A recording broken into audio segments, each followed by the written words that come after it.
예, 코스피는 연중 최고치 코스닥은 900선을 돌파했습니다. 오늘은 조금 쉬어가는 분위기긴 한데요. 시장 전략 세웁니다.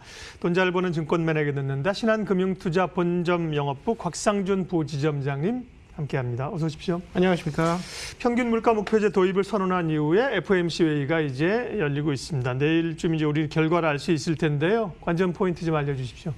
지난번 잭슨홀 연서류 기술주들이 2주간 하락을 했고 이번 주 들어와서 반등을 시도를 하고 있습니다. 일단 반등에 성공하고 있는 것은 의미 있다라고 보여지는데요. 왜 그러냐면 잭슨홀 연설에서 있었던 내용들 중에 금융시장에 대한 배려보다는 주로 실물시장에 대한 이야기가 훨씬 더 많았습니다. 그리고 각종 보호 프로그램을 연준이 직접 지원하는 그런 내용들이 뉴욕 연은에서도 이야기가 나왔고요.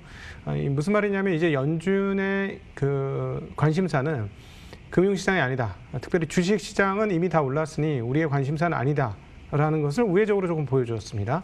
그러면서 이제 실물시장 회복되는 것을 더 바란다. 이런 이야기를 하고 있는 것인데 바로 그 점에 의해서 2주간 기술주들이 하락했다. 이렇게 정리해 볼 수 있어요. 그런데 이번 주 들어와서 이제 반등을 했기 때문에 자체적인 동력으로 반등을 한 것이냐 아니면 내일 정도면 이제 내용이 나오게 될 FOMC 회의에 대한 즉 FOMC가 비둘기적일 것이다라는 기대감으로 올라온 것이냐는 사실 내일 확인을 해봐야 될 것 같아요. 그럼에도 어쨌든 이번 주 기술주 반등한 것은 조금 의미 있다 이렇게 판단을 하고요.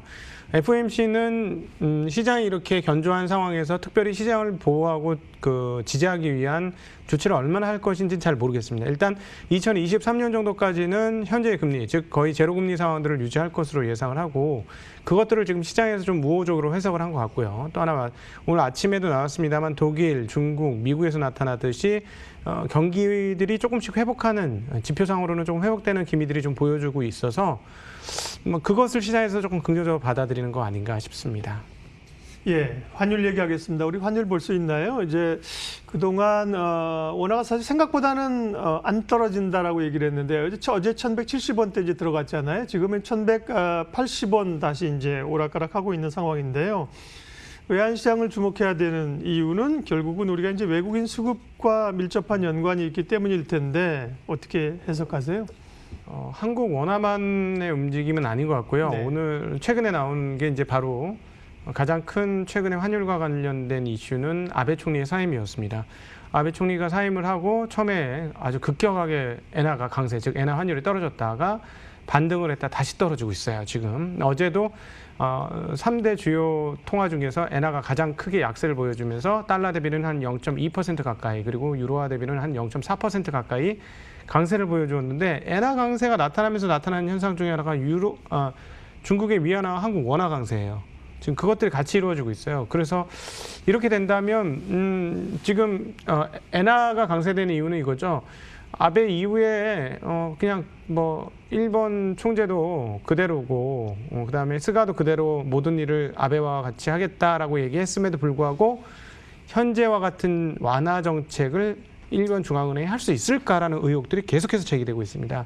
그래서 그러면 이런 의혹들이 제기된 상태에서 양적 완화를 단행을 하면 모르겠어요. BOJ가 단행을 해준다면 괜찮은데 단행을 진짜 못하네? 이렇게 된다면 엔화 강세가 이어질 수 있겠고요. 그렇다면은 요즘에 패키지로 같이 묶여가지고 원화, 위안화가 같이 강세니까 그럴 가능성은 좀 열어놔야 될 것 같습니다. 그러면 그 다음 단계로 일단 원화 강세가 이루어진다면 어떻게 될 것이냐. 그 다음 스텝을 생각해 보면 지금 원화 강세가 외국인의 수급을 불러왔다, 매수를 불러왔다, 그건 아닌 것 같아요. 왜냐하면은 삼성전자가 호재가 갑자기 많이 쌓였죠. 해외에 통신 장비 판매, 호라이즌, 네, 통신 장비 판매가 하나 큰 건 터졌고, 그다음 하웨이가 퇴출되면서 2억 대가 무주공산으로 떠서 유럽 지역에서는 일부 가져올 것이다라는 호재. 그리고 이제 가장 우려가 되는 것들은 그 주요 고객사였던 하웨이가 반도체를 못 샀을 때 그럼 그 물량은 아예 못 납품하느냐 하는 거였는데 결국은 오포, 비보, 샤오미 이런 등등이 받지 않을까 하는 생각들이 지금 시장에서 돌고 있어요. 그리고 또 하나는 이제 DDR5가 나오기 전에 DDR4 가격이 지금 반등하기 시작했다라는 점 등등등이 한꺼번에 겹쳐지면서 지금 삼성전자를 외국인은 매수한 것이다라고 보는 것이 맞을 것 같고요. 그럼에도 불구하고 이렇게 원화가 계속 강세가 된다면 외국인들 유입이 가능하다. 충분히. 그거는 그럴 수 있다라고 상정을 해놓고 생각하고 있어야 되는 포인트 아닐까 싶습니다. 네, 우리 원화 환율 물어봤는데 말씀하신 것처럼 엔도 주목해서 봐야겠네요. 결국은 이제 스가가 이제 기존의 정책들을 계승한다고 하나 그만큼 이제 힘있게 밀고 가겠는가 지금 의구심이 있는 거고요. 대략 한 110엔대에서 지금 105엔이거든요. 네, 엔화와 원화의 동조화도 좀 보겠고요. 삼성전자 말씀하셨는데 그런 분위기는 좋습니다. 삼성전자 목표가도 지금 올리고 그러는 상황인데요. 외국인들도 사고요. 삼성전자 또 덧붙여서 얘기한다면 하이닉스까지 추가적인 업사이드가 있을까요? 지금 하이닉스하고 조금 다른 것 같아요. 하이닉스는 하회에 빠진 게 너무 물량이 커요. 그래서 조금 영향을 받고 그러나 지금 인텔 이제 DDR5를 이야기하려면은 인텔을 생각을 해야 되는데요. 인텔이 드디어 10나노 공정의 제품을 타이거 레이크라고 불리는 그 제품을 내년도에 출시할 것으로 예상이 됩니다. 그리고 이제 10나노 공정의 제품들이 나오게 되면 지난 2014년 제덱이라고 반도체 기준을 설정하는 제덱에서 2012년 DDR4 기준을 설정한 이후 2014년부터 출시가 되었었는데 2014년 출시 이후에 지금 6년간을 우러먹었어요. DDR4를. 그렇기 때문에 그것은 그렇게 우러먹은 이유 그리고 DDR5로 못 바뀐 이유는 인텔에서 새로운 칩을 못 만들어줬기 때문에 그렇습니다. 그런데 이제 2021년에 인텔이 새로운 타이거 레이크 10나노 공정이 나올 것 같고 또 이게 타이거 레이크를 필두로 해서 다른 뭐 제온 사양의 그 서버에서도 쓰는 10나노가 다 나오게 될 거예요. 그러면 이제 순차적으로 DDR5로 모두 전환이 될 것이다. 이렇게 예상이 되는데요. DDR5의 특성상 하나는 뭐냐면 사이즈가 10에서 15% DDR4보다 커진다는 거예요. 그렇다면 칩당 판매 개수가, 즉 생산 개수가 10에서 15% 떨어진다는 얘기고요. 이건 굉장히 큰 뉴스입니다. 왜냐하면 공급망에서 5% 정도만 공급이 꺾여도 상당히 큰 폭으로 가격 변동이 있거든요. 반도체는 이미 수요 시장이 아니에요. 수요 게임이 아니에요. 반도체 가격은 수요가 많다 적다로 결정되는 문제가 절대 아닙니다. 이제 공급이 3, 400개 남아있지 않기 때문에 공급 3사가 어떻게 공급을 하느냐가 훨씬 더 중요한데요. 지금 최근에 그 반도체 가격이 올라가고 있는 것은 바로 이런 배경을 깔고 있죠. 인텔에서 신규 칩을 내놓고 그래서 DDR5로 넘어갈 것이다라는 예상. DDR5를 넘어갔을 때 칩 공급 개수가 10에서 15% 정도 줄어들 수 있다라는 예상. 그래서 지금 DDR4 가격까지도 지금 움직이는 것이고요. 그러니까 하이닉스 같은 경우는 굉장히 강력한 고객사가 휘청했다는 것은 악재이지만 DDR 가격이 오른다면 전반적으로 수혜를 입을 것이다. 그러나 삼성전자만큼의 수혜는 아닐 것이다. 왜냐하면 공정이 너무 어려워져요.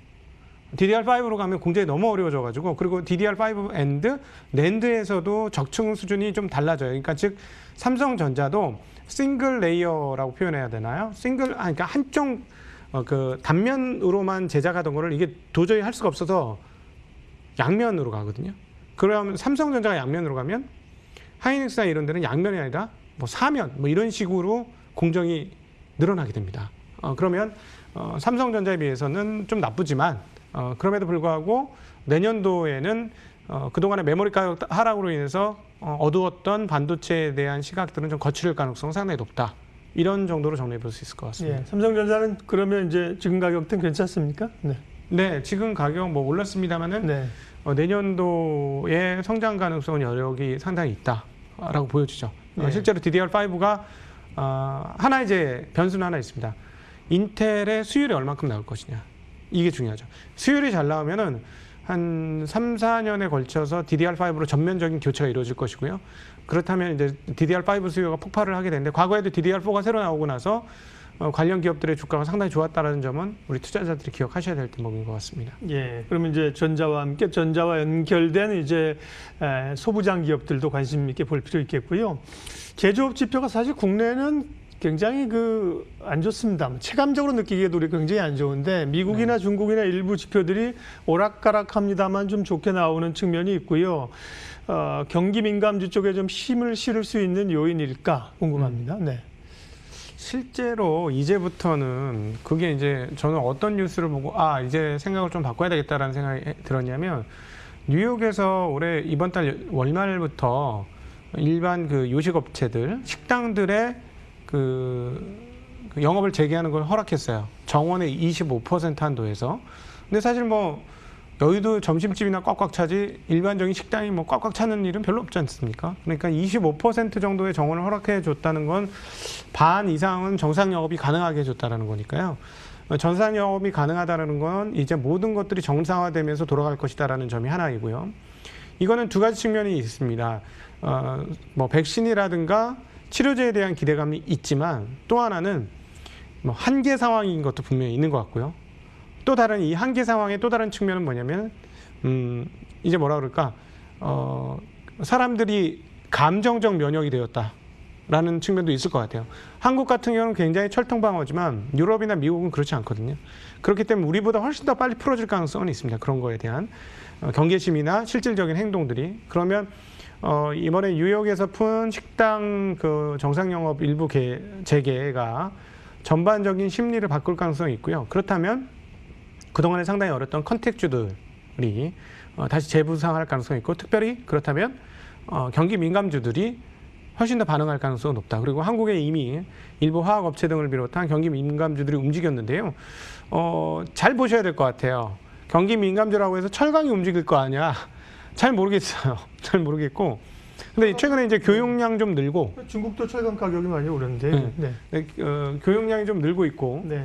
그다음에 화학은 실제로 판매가 나쁘지 않아요. 네. 그래서 이렇게 실질적으로 나 안 좋을 거라고 생각했는데 실적이 나쁘지 않은 애들부터 먼저 움직일 것 같고, 민감주들도 아마 순서가 좀 차별을 두면서 움직이지 않을까 그런 예상을 해보고 있습니다. 예.